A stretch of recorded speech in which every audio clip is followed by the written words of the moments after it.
చిదంబరం వేదికగా చెన్నై నగరంలో CSK SRH మధ్య జరిగిన మ్యాచ్లో చెన్నై జట్టు 78 పరుగుల భారీ తేడాతో అద్భుత విజయాన్ని నమోదు చేసింది.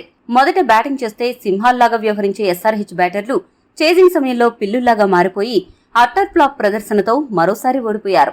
చెన్నై బౌలర్ల ముందు ఎస్ఆర్హెచ్ బ్యాట్స్మెన్ పూర్తిగా చేతులెత్తి హ్యాండ్స్ అప్ అనేశారు. ఈ రోజు ఎస్ఆర్హెచ్ బ్యాట్స్మెన్ బ్యాటింగ్ చూసి ఎస్ఆర్హెచ్ బ్యాట్స్మెనేనా బ్యాటింగ్ చేస్తున్నది అని ఎస్ఆర్హెచ్ అభిమానులు 1కి 10 సార్లు చెక్ చేసుకున్నారు. పవర్ ప్లే తర్వాత నుండి 15 ఓవర్ల వరకు ఎస్ఆర్హెచ్ బ్యాట్స్మెన్ 2 బౌండరీలు మాత్రమే కొట్టారు. దీన్ని బట్టి ఎస్ఆర్హెచ్ బ్యాట్స్మెన్ ఎంత చెత్తగా బ్యాటింగ్ చేశారో అర్థం చేసుకోవచ్చు. ఫస్ట్ హెడ్ ఎగిరిపోయాడు, ఆ తర్వాత అభిషేక్ ఎగిరిపోయాడు, మార్కరం మంట కలిపేశాడు, నితీష్ రెడ్డి నట్టేట్లో ముంచేశాడు. అన్మోల్ ప్రీత్ సింగ్ మిగతా బ్యాట్స్మెన్ ను ఆడించడానికి గోల్డెన్ డక్ అయ్యి వికెట్ త్యాగం చేసి ఇంపాక్ట్ చూపించాడు. క్లాసెన్ మాస్ బ్యాటింగ్ చేస్తాడు అనుకుంటే టెస్ట్ బ్యాటింగ్ చేసి షాక్ ఇచ్చాడు. సమద్ ఎప్పట్లాగే చెత్త బ్యాటింగ్ తో ఎస్ఆర్హెచ్ గెలుపుకు సమాధి కట్టేశాడు. అలా ఎస్ఆర్హెచ్ ఓడిపోయింది. ఈ మ్యాచ్ లో ఎస్ఆర్హెచ్ ఓడిపోవడానికి చాలా కారణాలున్నాయి. చేజింగ్ లో తడబడుతున్నామని తెలిసి టాస్ గెలిచినా బౌలింగ్ ఎంచుకోవడం మొదటి తప్పు. అన్మోల్ ప్రీత్ సింగ్ ని ఎందుకు ఇంపాక్ట్ ప్లేయర్ గా తీసుకున్నారో తెలీదు. మార్కరం ఈ సీజన్ చెత్తగా ఆడుతున్నా గ్లెన్ ఫిలిప్స్ ను ఎందుకు తీసుకోరో అర్థం కాదు. చెన్నై స్పిన్ బౌలర్ జడేజా అంత బాగా బౌలింగ్ చేస్తుంటే ఉన్న ఒక్క స్పిన్ బౌలర్ షాబాజ్ అహ్మద్ చెత్తగా బౌలింగ్ చేస్తున్నా అభిషేక్ శర్మ లేదా మార్కరం కు ఎందుకు కమిన్స్ బౌలింగ్ ఇవ్వలేదో అంతుబట్టదు. వాషింగ్టన్ సుందర్ ను ఎందుకు తీసుకోవడం లేదో ఎవరూ చెప్పరు. కమిన్స్ చెత్తగా బౌలింగ్ చేస్తున్నా, నితీష్ రెడ్డి బాగానే బౌలింగ్ చేస్తున్నా, నితీష్ రెడ్డి 1 ఓవర్ వేస్తాడు, కమిన్స్ 4 ఓవర్లు వేసి అర్ధ సెంచరీ పరుగులు ఇచ్చేస్తాడు.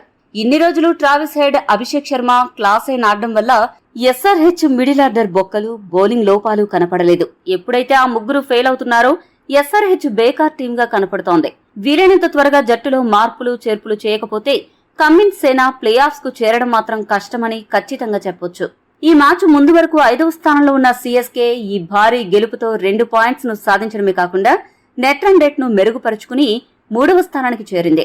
3వ స్థానంలో ఉన్న ఎస్ఆర్హెచ్ ప్రస్తుతం 4వ స్థానంలో ఉన్నప్పటికీ మిగతా మ్యాచ్ల కారణంగా రాబోయే రోజుల్లో మరింత కిందకు వెళ్లే సూచనలు కనపడుతున్నాయి. ఈ మ్యాచ్ హైలైట్స్ విషయానికొస్తే టాస్ గెలిచిన ఎస్ఆర్హెచ్ జట్టు మొదట బౌలింగ్ చేయాలని నిశ్చయించుకుంది. చెన్నై కెప్టెన్ రుతురాజ్ మాత్రం మొదట బ్యాటింగ్ చేయడానికి చాలా నిరుత్సాహం చూపించాడు. ఇక చెన్నై జట్టు ఈ మధ్య చేస్తున్న ప్రయోగం మరోసారి వికటించింది. ఓపెనర్ గా వచ్చిన రహానే ఈ మ్యాచ్ లో కూడా 9 పరుగులు మాత్రమే చేసి దారుణంగా ఫెయిల్ అయ్యాడు.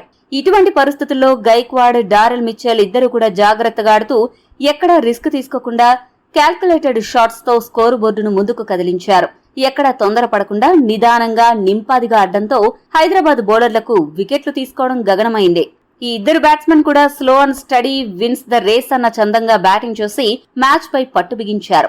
ఈ ఇద్దరు ఆటగాళ్లు చూస్తుండగానే అర్ధ సెంచరీలు పూర్తి చేయడమే కాకుండా 2వ వికెట్ కు 107 పరుగుల భాగస్వామ్యం. ఇంత భారీ భాగస్వామ్యం తర్వాత 32 బంతుల్లో 163 స్ట్రైక్ రేట్ తో 52 పరుగులు చేసిన మిచెల్ జైదేవ్ ఉన్నద్గత్ బౌలింగ్ లో అవుట్ అయ్యాడు.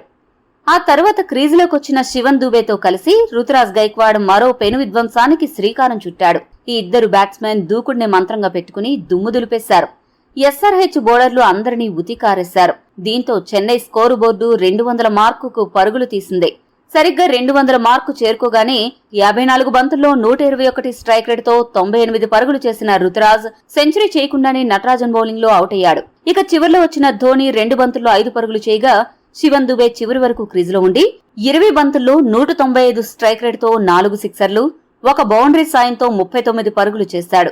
దీంతో చెన్నై జట్టు 20 ఓవర్లకు గాను 3 వికెట్లు మాత్రమే నష్టపోయి 212 పరుగుల భారీ స్కోర్ ని సాధించగలిగింది. ఈ మ్యాచ్ లో ఎస్ఆర్హెచ్ బౌలర్లు చాలా దారుణంగా బౌలింగ్ చేశారు. కెప్టెన్ కమిన్స్ 4 ఓవర్లకు గాను ఏకంగా 49 పరుగులు, నటరాజన్ 43 పరుగులు, భువనేశ్వర్ 38 పరుగులు, ఇలా ప్రతి ఒక్క బౌలర్ భారీగా పరుగులు సమర్పించుకోవడంతో చెన్నై భారీ స్కోరు సాధించగలిగింది. భువనేశ్వర్, నటరాజన్, ఉన్నద్గత్ చెరొక వికెట్ దక్కించుకున్నారు. 213 పరుగుల భారీ విజయ లక్ష్యంతో బరిలోకి దిగిన హైదరాబాద్ జట్టుకు మరోసారి ఓపెనర్లు గత మ్యాచ్ లాగే నిరాశపరిచారు. చేజింగ్ లో అట్టర్ ఫ్లాప్ అయ్యే హైదరాబాద్ ఓపెనర్లు ఈ మ్యాచ్ లో కూడా దారుణమైన ప్రదర్శన చేశారు. 7 బంతుల్లో 13 పరుగులు చేసి అవుట్ అవ్వగా అభిషేక్ శర్మ 9 బంతుల్లో 15 పరుగులు చేసి పెవిలియన్ చేరాడు. ఇంపాక్ట్ ప్లేయర్ గా బరిలోకి దిగిన అన్మోల్ ప్రీత్ సింగ్ గోల్డెన్ డకౌట్ అయ్యి 0 ఇంపాక్ట్ తో వచ్చిన దారిలోనే వెళ్లిపోయాడు. ఈ 3 వికెట్లను కూడా తుషార్ దేశ్ పాండే దక్కించుకుని ఎస్ఆర్హెచ్ నడ్డి విరిచాడు. దేశ్ పాండే బౌలింగ్, చెన్నై ప్లానింగ్ దెబ్బకు ఎస్ఆర్హెచ్ మొదటి 3 వికెట్లు తుర్రుమని ఎగిరిపోయాయి. 3 వికెట్లు పడిపోవడంతో ఎస్ఆర్హెచ్ స్కోరు వేగం మందగించింది. ఆ తర్వాత నెమ్మదిగా ఇన్నింగ్స్ నిర్మిద్దామనుకున్న నితీష్ రెడ్డి, జడేజా బౌలింగ్ లో భారీ షాట్ కు ప్రయత్నించి 15 బంతుల్లో 15 పరుగులు చేసి అవుటయ్యాడు. నితీష్ రెడ్డి కూడా ఈ మధ్య బ్యాటింగ్ లో కొద్దిగా తడబడుతున్నాడు. పతిరాణ వేసిన సూపర్ యార్కర్ దెబ్బకు మిడిల్ స్టంప్ ఎగిరిపోవడంతో 26 బంతుల్లో 32 పరుగులు చేసి నెమ్మదిగా బ్యాటింగ్ చేస్తున్న మార్కరం కూడా పెవిలియన్ చేరాడు. వరుసగా వికెట్లు పడ్డం, ఛేదించాల్సిన లక్ష్యం పెద్దదిగా మారిపోవడంతో ఎస్ఆర్హెచ్ ఓటమి అనివార్యమైంది. క్లాసేన్, సమద్ కనీసం పరువు కాపాడతారనుకుంటే దారుణమైన బ్యాటింగ్ తో విసిగించారు. క్లాసేన్ 20 పరుగులు, సమద్ 19 పరుగులు చేసి అవుటయ్యారు. ఇక మిగతా బ్యాట్స్మెన్ అందరూ కూడా వరుసగా పెవిలియన్ చేరడంతో ఎస్ఆర్హెచ్ జట్టు 19 ఓవర్లలోపే ఆలౌట్ అయ్యి 78 పరుగుల భారీ తేడాతో ఓటమి పాలైంది. చెన్నై బౌలర్లు అందరూ సూపర్ బౌలింగ్ తో ఆకట్టుకున్నారు. ఈ మ్యాచ్ లో తుషార్ దేశ్పాండే 4 వికెట్లు పడగొట్టగా పతిరాణా, ముస్తాఫిజుర్ చెరొక 2 వికెట్లు, రవీంద్ర జడేజా, శార్దుల్ ఠాకూర్ చెరొక వికెట్ దక్కించుకున్నారు. ఈ మ్యాచ్ లో మిచ్చెల్ ఏకంగా 5 క్యాచ్లు పట్టుకోవడం విశేషం. ఈ వీడియో మీకు నచ్చితే లైక్, షేర్, కామెంట్ చేయండి. మరిన్ని స్పోర్ట్స్ అప్డేట్స్ కోసం మా ఛానల్ ను సబ్స్క్రైబ్ చేసుకోండి.